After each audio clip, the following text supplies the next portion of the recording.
अक्षय पवार हा हंगाम गाजवलाय अक्षय पवारने सावळ्याच्या बॉलिंगसाठी. वाशिक पहिला बॉल पुल करण्याचा प्रयत्न, त्या ठिकाणी फिल्डर आहे फेकी केली आहे. हो, रन मात्र त्या ठिकाणी कंप्लीट होताना.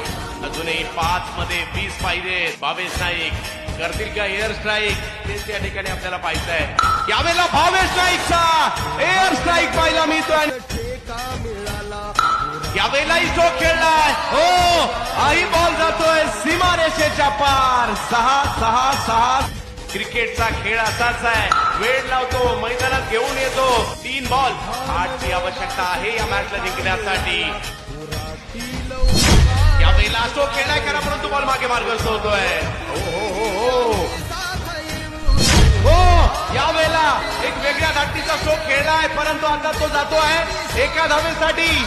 आणि आता मॅच 1 बॉल आणि 6 धावांची आवश्यकता. आणि म्हणून तर म्हणताना आपल्याला हा खेळ वेळ लावतो, त्याचं कारणच हे आहे. शेवटचा बॉल.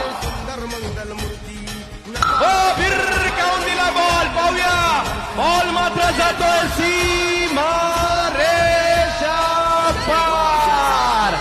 नवी मुंबईचा धारावेगावचा हा हिरो मैदानाच्या आतमध्ये शेवटच्या बॉलवर षटकार मारताना पाहायला मिळाला. आणि भावेश नाईक या नावाचा डंका पाहायला मिळाला.